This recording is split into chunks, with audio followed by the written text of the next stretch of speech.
Film अभिनेत्री Nora Fatehi और अभिनेता संजय दत्त का एक गाना इस वक्त चर्चा में है। गाने के बोल कुछ इस तरीके से हैं, सर के चुनर। इस गाने को लेकर विवाद इसलिए गहरा गया है क्योंकि इस गाने पर अश्लीलता का आरोप लगा है, डबल मीनिंग होने का आरोप लगा है और यहां तक कहा जा चुका है कि ये गाना भोजपुरी के उन अश्लील गानों से भी अश्लील है। बहुत सारे लोगों ने आपत्ति जताई है और इस आपत्ति के बीच में हम इस वक्त मौजूद हैं वाराणसी में छात्राओं के बीच में और उनसे ये जानने की कोशिश करते हैं कि आखिर इस पर, इन तरीके के गानों पर क्या ऐतराज है, क्या इन पर कार्रवाई होनी चाहिए अगर ऐतराज है तो। बात हम आपसे शुरू करते हैं। क्या नाम है आपका? मौसमी सिंह। मौसमी, आपको ने गाना सुना, आपको लगता है इस गाने में डबल मीनिंग वर्ड्स हैं, अश्लीलता है? ऑब्वियसली इस गाने में डबल मीनिंग वर्ड्स है, बट इन रिगार्डिंग बैन या सेंसरशिप आई डोंट थिंक इससे कुछ ज़्यादा होता है, क्योंकि अगर ये न्यूज़ मीडियम से ज़्यादा सर्कुलेट होता है। इंडिया में literacy in terms of like sexual awareness बहुत लिमिटेड है। Most of the people they are not aware about it and youngsters mostly get influenced. अगर एक हुकअप लाइन है तो बहुत सारे जो सोशल मीडिया क्रिएटर्स हैं उस पर रील्स बनाते हैं और उनको और इंगेजमेंट मिलती है इस माध्यम से। तो बैन करना सॉल्यूशन नहीं है, बिकॉज ये freedom of speech and expression को हैम्पर करता है and as a democracy we can't do that. But what we can do is कि यंगस्टर्स पे इसका इन्फ्लुएंस ना पड़े। जैसे बहुत सारे countries in the West like Australia और European countries under age kids पे सोशल मीडिया के इम्पैक्ट का बैन लगा रहे हैं, क्योंकि वो अवेयर नहीं होते हैं एंड आज के पेरेंट्स उतने अवेलेबल नहीं होते हैं अपने बच्चों को इन सब चीज़ों के लिए अवेयर करने के लिए। तो इंडिया को इस इंसिडेंट्स को अपने अटेंशन में लाके ऑब्वियसली अंडर एज किड्स को प्रोटेक्ट करना चाहिए। बैन ऑब्वियसली सल्यूशन नहीं है, क्योंकि वेब इतना बड़ा है, इतना ग्रोइंग मीडियम है कि वो कहीं ना कहीं डिजिटल मीडियम पे रह ही जाएगा। तो what we can do is ensure कि हम लोग अफर्मेटिव एक्शन ले रहे हैं इन टर्म्स की हम अवेयर कर रहे हैं अपने बच्चों को और उन पे इन चीज़ों को रिस्ट्रिक्ट करते हैं, क्योंकि एडल्ट्स एटलीस्ट फिर भी उनमें ये रहता है कि हाँ ये सही नहीं है या इसमें कुछ अभद्रता है, तो वो समझते हैं, पर बच्चों में इन चीज़ों का अवेयरनेस नहीं रहता है। तो that is the best we can do. Thank you. बिल्कुल बिल्कुल। मौसमी, आपको क्या लगता है डबल मीनिंग है, और अगर डबल मीनिंग है तो आप ऐसे गानों पर किस तरीके से कार्रवाई चाहते हैं? यस सर, ये डबल मीनिंग है क्योंकि हमारे सोशल मीडिया पे बहुत सारा चीज़ें बहुत जल्दी इन्फ्लुएंस की जाती है और वहाँ पे लोगों को बहुत जल्दी ये दिखाया जाता है कि लोग वुमेंस को एक कमोडिटी के रूप में शो कर रहे हैं। लेकिन हमें इससे अफर्मेटिव एक्शन के थ्रू हमें पॉजिटिव चेंजेस सोसाइटी में लाने चाहिए। Thank you. क्या नाम है आप? अच्छा, तो आप क्या सोचते हैं इस गीत पर? सर, जब हम डेटा को देखते हैं तो जैसे नेशनल क्राइम रिकॉर्ड ब्यूरो के तहत हर 16 मिनट में एक रेप रिपोर्ट किए जाते हैं। नारी इंडेक्स जो रिसेंटली आया है वो बताता है कि कैसे एक महिलाएं सोसाइटी में ही अपने बगल के नेबर से वो जो फील करती है, वो जो थ्रेट होता है ना, लाइक किसी को देख के आप गाना गा रहे, अश्लीलता या वो टच, वो नज़र। और हमारे यहाँ आज भी वुमेन का कंडीशन उतना अच्छा नहीं हुआ है।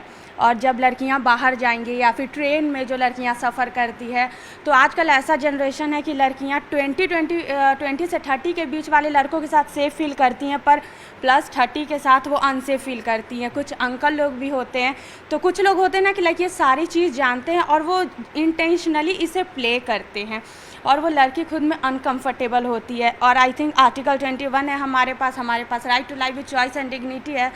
तो ये सॉन्ग कम्प्लीटली बैन हम नहीं कह सकते, क्योंकि साथ में आर्टिकल 19 आता है जो कि freedom of speech and expression है। मिनर्वा मिल्स केस में बोल दिया गया था, लेकिन पर अश्लीलता तो है। अश्लीलता है तो इसमें पूरी तरीके से बैन करना सॉल्यूशन नहीं है, लेकिन जो उसके रिस्पेक्टिव बोर्ड है वो कुछ रिकमेंडेशन जारी कर सकती है। उन्हें ये बताना पड़ेगा कि वो भारत देश है जहाँ महिला को माता का दर्जा दिया जाता है और फिर यही भारत देश है जहाँ महिला को कमोडिटी प्रेजेंट करने की कोशिश कर रहे हैं सॉन्ग को। तो ये दोनों खुद के साथ क्लैश कर रहा है, तो आई थिंक अथॉरिटी को स्ट्रिक्ट एक्शन लेनी चाहिए। बिल्कुल, अथॉरिटी को स्ट्रिक्ट एक्शन लेना चाहिए। चलिए हम कुछ और भी रिएक्शन ले लेते हैं। क्या लगता है आपको इस गीत पर? बैन होना चाहिए, डबल मीनिंग गीत है ये? मुझे जहाँ तक लगता है कि मतलब ये जो गाना है उस पर लोगों को मतलब अवेयर तो करना चाहिए। बैन होने का मतलब ऐसे बहुत सारे गाने आते हैं, पर मतलब लगातार आपको लगता है कि लगातार ऐसे गाने आते हैं, लगातार हम भले ही एक तरफ महिलाओं को सम्मान देने की बात करते हैं, लेकिन ऐसे गीत बताते हैं कि अभी हमारी सोच बदल नहीं पाई है। हाँ, नहीं बदल पाई है। लगातार आपको लगता है कि ऐसे गीत से बताते हैं कि अभी हमारी सोच नहीं बदल पाई है, हम उसी सोच पर हैं। हाँ, हमें ये गाना जैसे कि आया है, ये जैसे कि हम फिल्म इंडस्ट्री से लोग, बहुत सारे लोग प्रभावित होते हैं, लोग उसी को फॉलो करते हैं, लोग उसी से सीखते भी हैं, उसमें बुराइयां भी होते हैं, अच्छाइयां भी होते हैं। तो हमें ये सब चीज़ों को ध्यान में रखते हुए इसे बैन करना चाहिए। कुछ वर्ड्स हैं, मैंने सुने हैं, लेकिन उस गाने को बैन करना चाहिए। नहीं, अगर बैन नहीं करना चाहिए तो कुछ वर्ड्स को हटा कर वहाँ पे कुछ और यूज़ करना चाहिए। कुछ और यूज़ करना चाहिए। आप क्या सोचती हैं?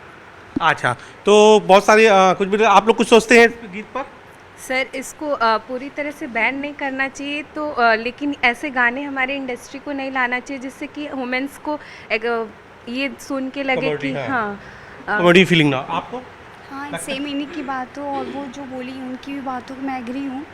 हाँ, एग्री है। तो बहुत सारे लोग जो जितनी भी छात्राएं हैं वो लगभग, आपको लगता है कि ये डबल मीनिंग गीत है और ऐसे गीत नहीं होना चाहिए, क्योंकि आगे जाके फिर ये गीत हमारे यहाँ पार्टीज़ में होंगे, फैमिली के बीच में पार्टीज़ होती हैं उनमें होंगे, आगे फिर नवरात्र में गरबा है, डीजे होते हैं वहाँ पर भी ये गीत बजने लगेंगे। सबसे पहले तो मैं ये बोलना चाहूँगी कि सेंसरशिप बोर्ड को ये स्ट्रिक्ट एक्शन लेना चाहिए, बट ये हमारे ऊपर भी डिपेंड करता है कि हम एंटरटेनमेंट मीडिया को किस तरह कंज्यूम कर रहे हैं। जैसे एज अ फीमेल मैं ये बोलूँगी कि नोरा फतेही से मैं हमेशा से डिसअपॉइंटेड हूँ, क्योंकि उन्होंने फेमिनिज्म को लेकर बहुत कुछ बोला है, तो उनसे वो उम्मीद तो मुझे है नहीं। सेंसरशिप मीडिया से उम्मीद है, बट उन्होंने भी कुछ किया है नहीं, और डिजिटल फुटप्रिंट कभी डिलीट हो नहीं सकते हैं, तो बैन करना तो कोई मुझे लग नहीं रहा। बातें ही हो सकती हैं, दावा हो सकता है, लेकिन अमल नहीं किया सकता है। क्योंकि आप लोगों ने ये कहा, आपको क्या लगता है कि ये गीत आगे जाके हमारे यहाँ अब रात में गरबा होंगे, डांडिया होंगे, वहाँ पर भी डांस फ्लोर पे गीत बजेंगे जहाँ हम फैमिली के साथ होती हैं, तो वहाँ पर आपको लगता है एम्बेरस फील कराएंगे ये ऐसे गीत? So this song is not about कि मतलब सिर्फ यही नहीं है कि हम लोग क्या सुन रहे हैं, ये एंटरटेनमेंट पर्पस से बिल्कुल भी नहीं है। ये मेन के सेक्सुअल डिज़ायर को भी प्रमोट करता है किसी न किसी तरीके से, और जिसकी वजह से रेप ऑब्वियसली अफेक्ट होता है। सो इफ़ अगर कहीं भी ऐसे पॉइंट है कि हम लोग इसको स्टॉप कर सकते हैं, if ban is a solution, कोई भी छोटा से छोटा एक्शन है, we can take it. Yes ma'am, आप क्या सोचते हैं? मैं ये बोलना चाहूँगी कि देखिए, अभी नवरात्र आपने बताया, नवरात्र आ रहा है, गरबा होगा, डांडिया होंगे। ऐसे में पहले ही फीमेल्स जो हैं वो जाने में अनकंफर्टेबल होती हैं, क्योंकि वहाँ मेल कभी भी कहीं से भी आपको मोलेस्ट कर देंगे, कुछ भी बोल देते हैं। ऊपर से ये गाना और प्रोवोक कर रहा है, हाँ, और प्रोवोक कर रहा है, वो बजेगा, उस पर वो और कॉमेंट करेंगे। तो इस गाने को एटलीस्ट अभी के लिए तो मतलब बैन भी करना चाहिए। आपको लगता है कि आगे ये गीत एक तरीके से फफ्तियाँ कसने के लिए एक माध्यम हो जाता है? कुछ जो लोग जो ऐसे लड़के होते हैं जो आपको परेशान करना चाहते हैं, उनके लिए एक हथियार हो जाते हैं ऐसे गीत? Yes sir. लगता है। तो ये ओवरऑल अंतिम कमेंट मैडम से भी, मैम आप चूँकि छात्राओं से सबसे पहले इनसे बात करूँ, ये वो जमाना है जो ऐसे गीत सुन रहा है, लेकिन अब आप मैम क्या सोचती हैं ऐसे गीतों पर? मुझे लगता है उपेंद्र जी, ये बहुत बड़ी चिंता का विषय है। केवल ये सॉन्ग ही नहीं, ओवरऑल जो इंटरनेट पे एक ओपननेस है सेक्सुअल तमाम वीडियोस को लेकर के, ऐसे वीडियोस जो बच्चे नहीं देखना चाहिए जिस एज में, और वो चल रहे हैं खुलेआम। हम लोग सब इस पे बात करते हैं, पॉर्न वीडियो की चर्चा होती है, इस तरह के डबल मीनिंग के सॉन्ग्स आते हैं। तो एक बहुत ये हाई टाइम है कि कहीं ना कहीं जब हम ये कहते हैं कि देश भारत एक युवा देश है, एक बहुत बड़ी आबादी युवाओं की है, तो युवाओं का होना ही इम्पॉर्टेंट नहीं है, युवाओं का हेल्दी डायरेक्शन में जाना इम्पॉर्टेंट है।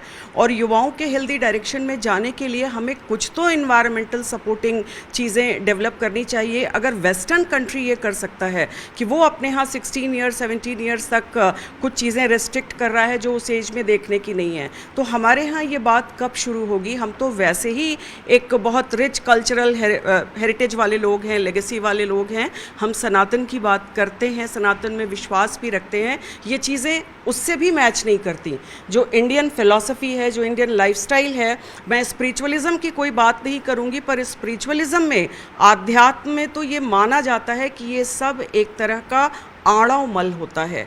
आप जो देखते हैं, जो सुनते हैं, जो बोलते हैं, वो सब आपको इम्पैक्ट करते हैं बहुत डीपली। तो एक लार्जर अगर कॉन्टेक्स्ट में बात करें तो ये एक चिंता का विषय है।